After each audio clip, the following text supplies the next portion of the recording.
Some places were never meant to be slept in. Tonight, we tell the story of a weary traveler who stumbled upon a strange inn in the middle of nowhere. The sign above the door creaked in the wind, warning all who entered to be wary of the darkness within. But desperate for a place to lay his head, he pushed open the door and stepped inside. As the minutes ticked by, he could have sworn he heard the sound of wind whistling through the cracks of the boarded-up windows. And then there was the faint smell of decay, like the stench of a grave. But these new sensations were quickly overwhelmed by the ambient low hum that seemed to be coming from everywhere and nowhere at the same time. And then he saw it, the text above the fireplace: "Beware the rule that once broken cannot be repaired." He should have listened to the sign, because as soon as he entered the room, the fire went out, plunging him into total darkness. And then the scratching started. David had been traveling all day. His train had broken down and the nearest town was still miles away. As the rain fell harder, he spotted a crooked sign on the roadside. It read, "Boarding house rooms available." He didn't care about the peeling paint or the silence that hung over the house. All he wanted was a bed.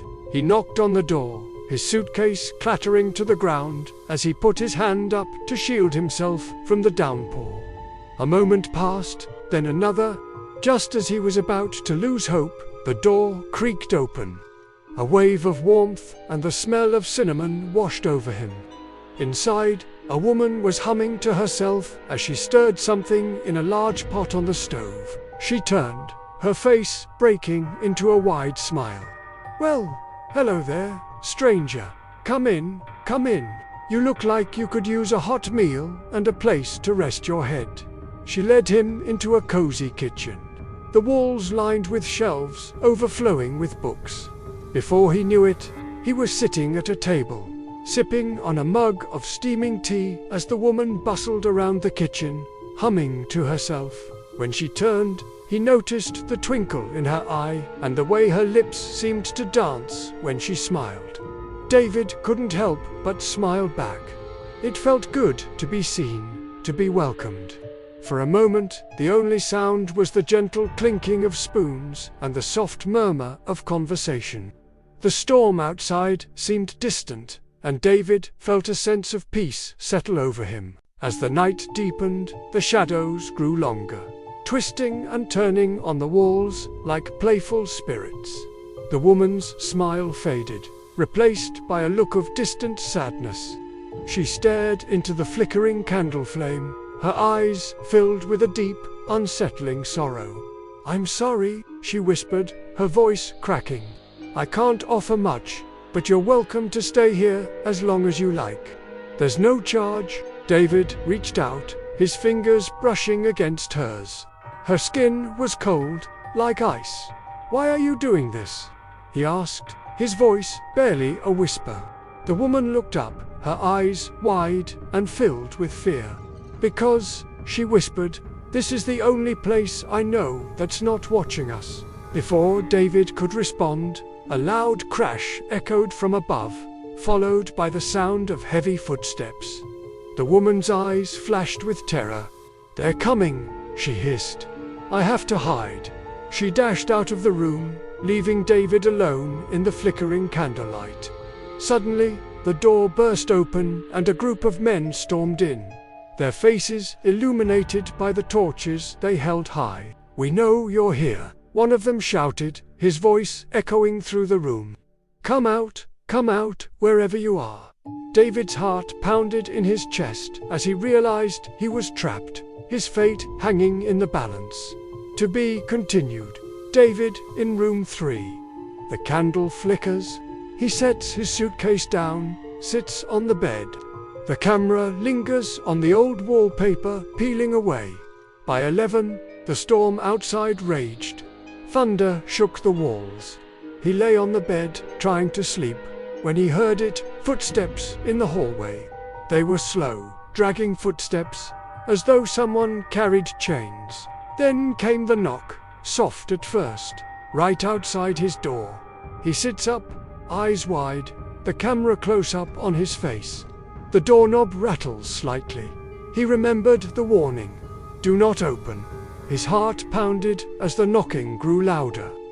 Then came the voice, a woman's voice, muffled, pleading, "Please, let me in." The camera pans up to the boarded-up windows as the sound of scratching and the woman's muffled screams pierced through the flimsy wood.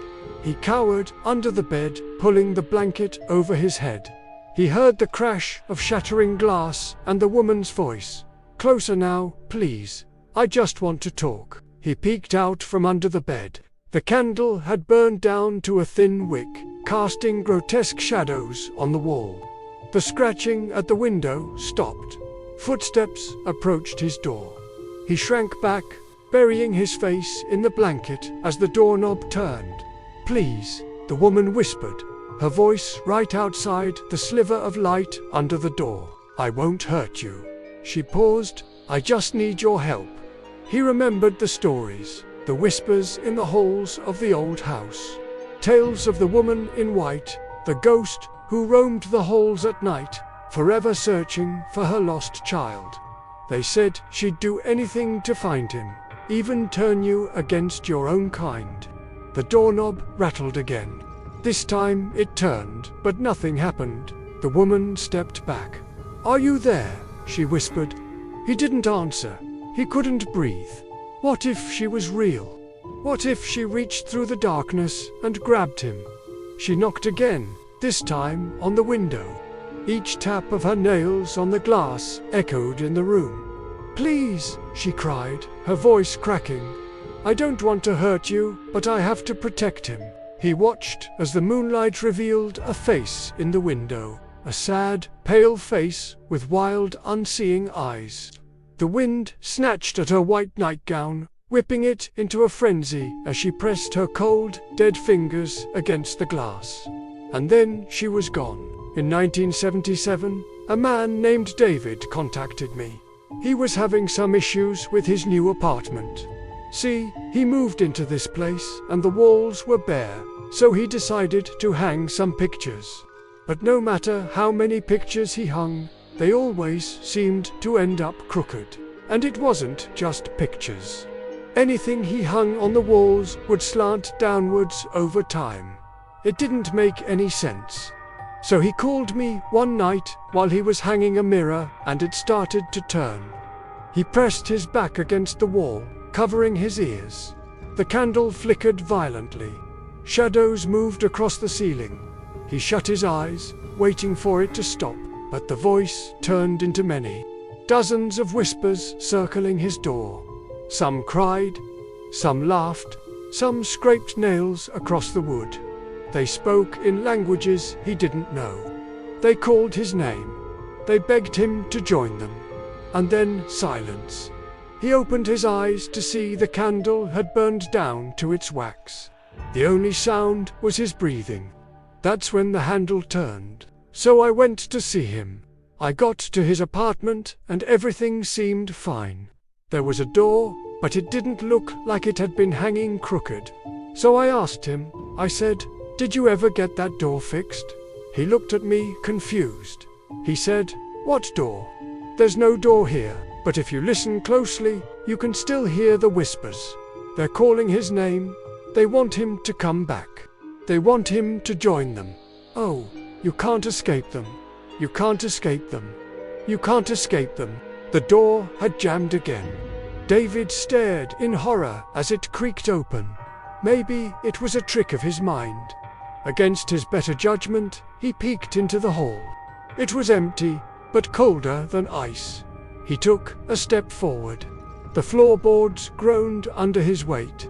The camera follows him down the corridor.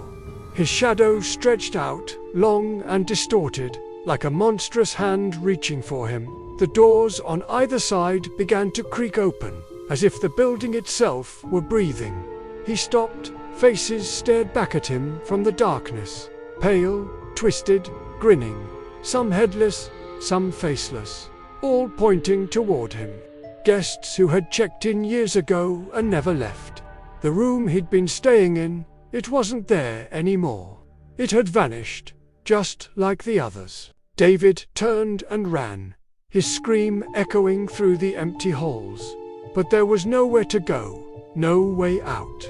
The boarding house had claimed him. Then he woke up. Gasping for air, he looked around. Where was he? What had that dream been about? He didn't know. All he remembered was the feeling of dread, of being utterly alone in a world that was falling apart. As he got up, he noticed a painting on the wall. It was an oil painting of the house he'd seen in his dream. But there was something strange about it. In the dream, every room had been empty. But in the painting, there was one room with a single figure standing in the doorway, a woman in a Victorian nightgown. Her face was pale, her eyes hollow, and she was pointing at him. He tried to look away, but he couldn't. There was something about her finger that seemed to be beckoning him closer. He wanted to scream, but no sound came out. He wanted to run, but his legs felt heavy like lead. And then he saw the door. It was the same door from his dream, the one that had led him to the hallway of death. Now it was right there in front of him, right there in the painting. He could see the peeling paint, the rusted doorknob. He reached out to touch it, and the moment his fingers made contact, he felt a jolt of electricity shoot through his arm. He jerked back, as if burned. What was this place? Why was he drawn to it? And who was that woman in the painting? All he knew was that he had to get out, to escape before it was too late. Before what? He didn't know, but he felt a sense of urgency, a need to flee before the darkness consumed him. Welcome to the final episode. As the sun rises over the empty countryside road, we can see the boarding house is gone. All that remains is a rotten wooden sign, half buried in the dirt. Travelers still speak of the boarding house, though no one can ever find it. They say it only appears to the weary, the desperate, the ones who need shelter the most. And if you ever hear the warning, whatever you do, don't open the door. For those who made it this far, I'd like to say thank you for watching. Thank you for your support. This story is about more than just a creepy boarding house. It's about the journey, the choices we make, and the consequences that follow us.